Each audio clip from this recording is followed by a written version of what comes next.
In today's video, the media gets fact-checked after accusing President Trump of deporting American citizens. Democrats are claiming Trump supporters are angry at the president, and Scott Bessent shuts down fears about the economy. 3 U.S. citizen children have been deported with their mothers. Now, this is according to the Washington Post. The family's lawyer says one of them is a 4-year-old with stage 4 cancer, deported without medication or ability to contact doctors. The family's lawyers are also saying their clients were denied communication with family and legal representatives before being deported, and it's raising concerns about the issue of due process, that it's being violated. So let me ask you, is everyone on U.S. soil, citizens and non-citizens, entitled to due process?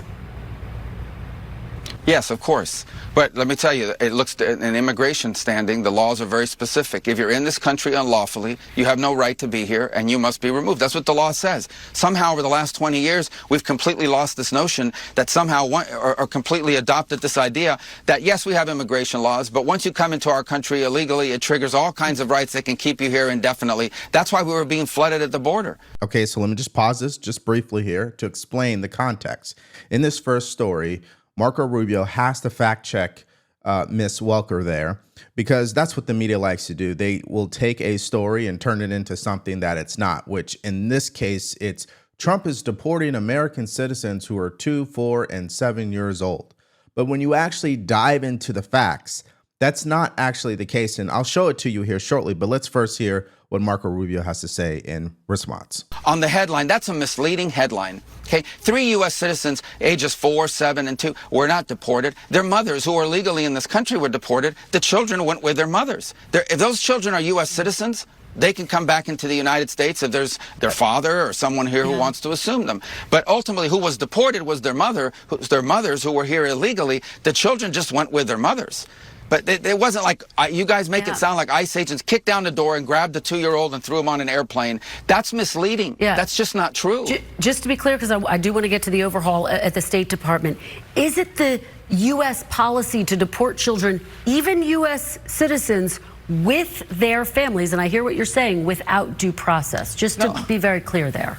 Well, No. Again, if someone's in this country unlawfully, illegally, that person gets deported. If that person is with a 2-year-old child or has a 2-year-old child and says, I want to take my child with me, well, then you have 2 choices. You can say, yes, of course you can take your child, whether they're a citizen or not, because it's your child. Or you can say, yes, you can go, but your child must stay behind. And then your headlines would read, U.S. holding hostage 2-year-old, 4-year-old, 7-year-old while mother deported. Now, let's just put the nail in the coffin on this entire story. Who? We got a district court judge appointed by President Trump. What is he saying?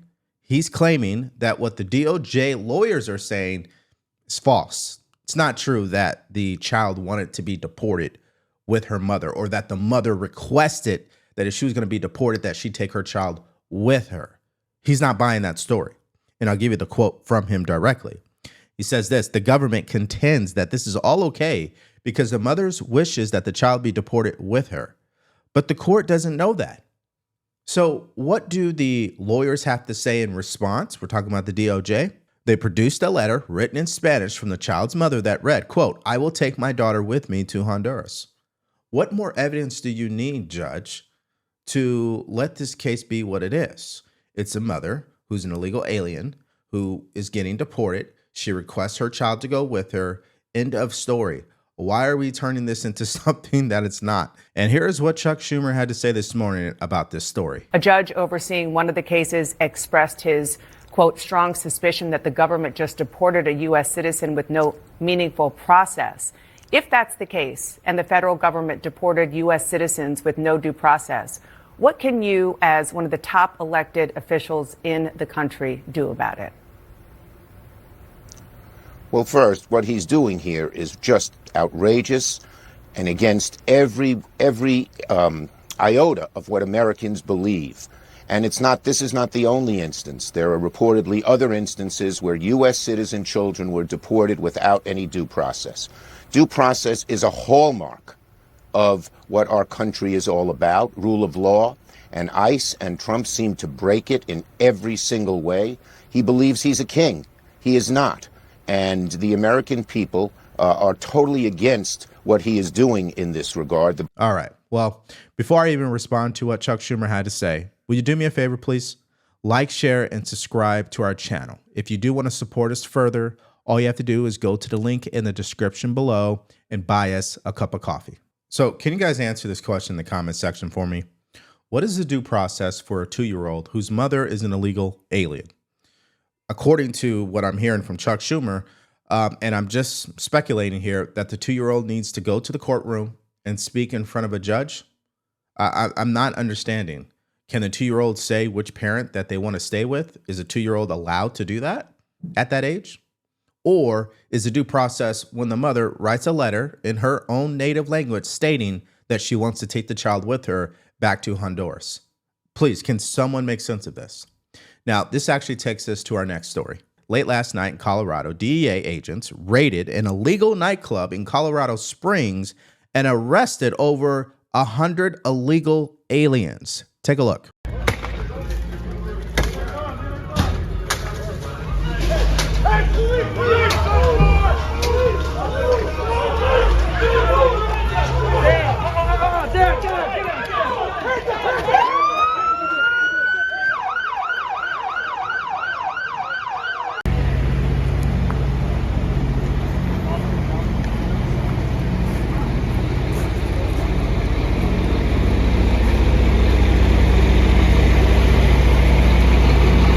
Before we show you what the special agent in charge had to say, I just have to point this out because this continues to be a reoccurring theme. People are so disgusted when they hear that someone was detained. When there's a law enforcement official, and if you guys are police officers or you have experience in this, please confirm it in the comment section. But my understanding is this, and it's very clear. If a law enforcement official is doing an investigation, they have the authority to detain someone so that they can complete their investigation. That doesn't mean you're arrested and you're going to prison. Now, maybe I'm wrong because according to the CBS poll that was published this morning, which we're going to get more into later in this video, they are reporting that 73% of Americans say it is not acceptable if a legal U.S. resident is mistakenly detained, not deported, detained. Now, when you dive deeper and you separate it by Republicans, it's only 47% believe that it's not acceptable. So again, if you're a law enforcement official, please in the comment section. And by the way, there's a difference between detaining someone, deporting someone, and arresting someone. Now let's hear from the special agent in charge. Jonathan, give us some perspective here. 300 law enforcement officers. What brought about this kind of requirement, this kind of need to be here with that show of force? So this is an underground illegal nightclub, okay? And what was happening inside was significant drug trafficking, prostitution, crimes of violence. We seized a number of guns in there. We had active duty service members who were running security at the club and involved in some of these crimes. And in fact, we had over 100 illegal aliens inside as well, and those over 100 illegal aliens were taken into custody by ICE. Active duty service members helping as security here. Can you elaborate on that at all? So it's an ongoing investigation, but we had over a dozen active duty service members in the club tonight, either as patrons or working as armed security. And furthermore, in case you guys didn't hear it, TDA and MS-13 gang members were inside this illegal nightclub. So for the Democrats out there who continue to claim that this is not an issue, it's not a crisis, there you go. There's another example. Here's the other thing, and I'm going to just do it for the mainstream media now. Here's your headline. ICE agents have now detained active duty service members during an ICE raid. That's what you guys are probably going to see. Okay. And here's what Pam Bondi had to say this morning. DEA HQ apprehended over 100 illegal aliens at an underground nightclub frequent by TDA and MS-13 terrorists. Cocaine, meth, and pink cocaine was seized. 2 people were also arrested on existing warrants. As we approach his 100 days in office, President Trump's directive to make America safe again is achieving results. And speaking of results, President Trump is approaching 100 days in the White House. This is our next story, where the media is continuing to spin the first 100 days as a utter disaster. They go even further and say Trump supporters have remorse. Yeah, they're still talking about that. Let me show you an example. Let me just say, I mean, the 100 days, there's never been a president who has botched the first 100 days of his presidency more than Donald Trump has. And you don't have to take that as a subjective view. It's the view shown in scientific polling of the American public.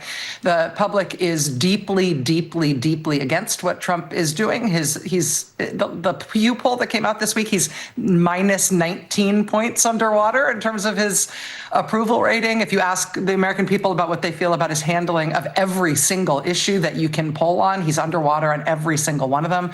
And so he's been very radical in his first 100 days, and I think we knew that would be true, but I don't think we'd know that he would turn the American public, including a large portion of his own base, against him so quickly.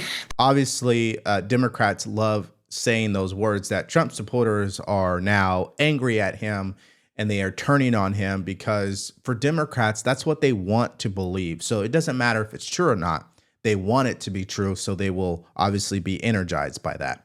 But when you actually ask Trump supporters whether or not they are upset at the president and are they now turning on him, I think you already know what their answers might be. And Frank Luntz actually did a focus group, and here's what Trump supporters said. I need to ask you an issue that no one's brought up and that has crashed your 401ks, most of you. It's your tariffs. Stock market is way down. It needed a correction. Oh, so you support it? Yes. You bet. Yep. How many? And I have to tell you, how many? My 401k wasn't impacted at all. How many? First off, how many of you did not lose any money over the crash of the stock market? One individual, two people. So, Serena, the Biden administration, I lost more money than the Trump administration by far. In 2020, like in 2022, they crashed it by 25%. Yeah, for the whole year. No one's upset over this? No. Nope. No. Nobody. There's not a there's an single endgame here, 40-year period in the history of the stock market where the stock market hasn't appreciated at an average rate of about 7%. It's so, yeah, there's ups and downs and corrections, and sometimes people are foolish and they jump out, buy high, sell low. But if people just get in and stay the course, they'll be just fine. So let's actually back up their statements with facts, okay? And I really want you to pay attention to this because I think this is truly valuable. All right. In 2008, negative 30% return when it came to the S&P 500. You know what happened the following year? A 26.5% increase, meaning it recovered. The last time that it dropped was in 2018, negative 4.4%. It bounced back at a 31.5% increase. And then in 2022, which was under Joe Biden, by the way, negative 18.1%, bounced back the following year, 26.3%. And this year to date, we're at negative 5.7%. So when you look at the numbers, it tells a different story than what the media wants you to believe. Yeah, and I was about to say, I'm not a day trader. I try not to look at it very often, which is, I think, a good thing. But I also trust that Trump and all of his advisors that are involved with the tariff issue know what they're doing. So I'm just going to hang on. I know it'll correct at some point. Yeah, I'm not really worried about it. I think how much more are you willing to pay for products and services that come out of China? How much do prices have to go up before you say, this is not that great? I'd rather not buy from China. I'd rather pay more money and buy American. Same. And prices only go up if demand is inelastic and if there's no alternative supplies. And they're doing a brilliant job. They're surrounding China with countries that want to manufacture stuff as well. And we do need to bring the stuff back, the strategic stuff for sure. But China is going to be in the soup if they don't knock it off. So then this begs the question, since he wanted to bring up tariffs in China, how do Americans really feel about buying Chinese goods? Well, according to the American Alliance for Manufacturing, they surveyed that particular question, and it revealed that 77% of Americans prefer to buy goods made in the United States, especially during the holidays, and 82% said they would buy more if available. And then what about Frank Luntz claiming that tariffs would cause prices to rise? What then? Well, according to this survey, 79% of Americans said they would be more likely to buy American-made products if the tariffs drove up prices on foreign-made goods, according to a survey of 600 U.S. adults by the U.S. plastics maker Duraplast. Okay, so there are three takeaways. Number one, Trump supporters do not have buyer's remorse, if that's the term they want to use. We are not turning on President Trump, and we're not disappointed. Number two, now, if we're in the same position next year, I'm sure a lot of Trump supporters will have something to say.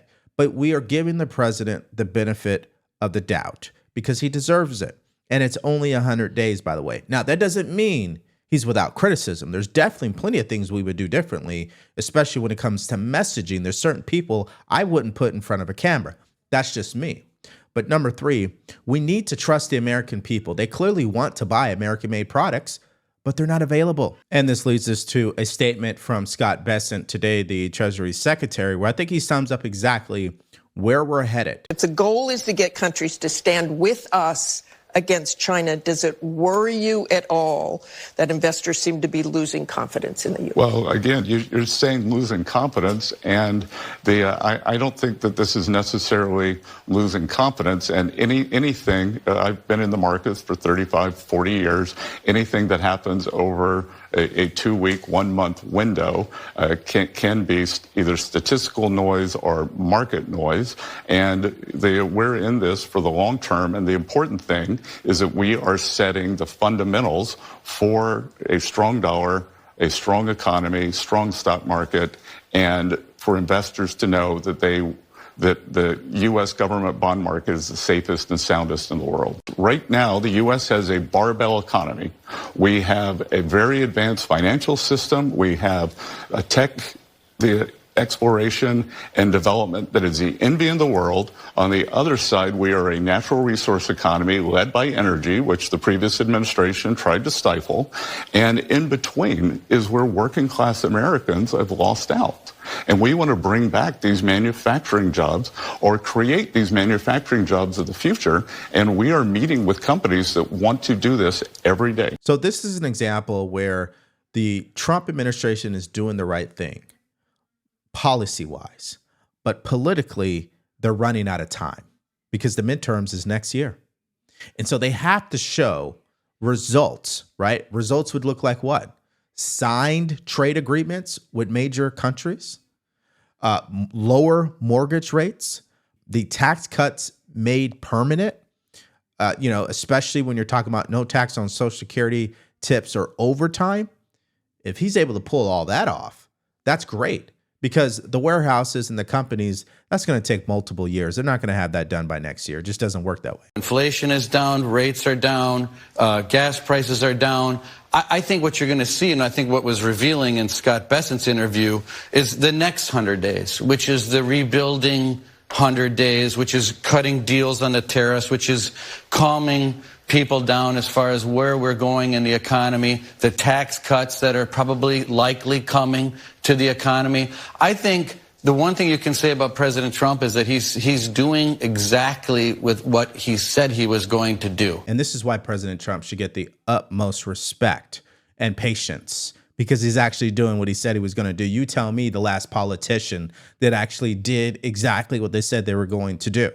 I mean, this really hasn't happened in a very long time.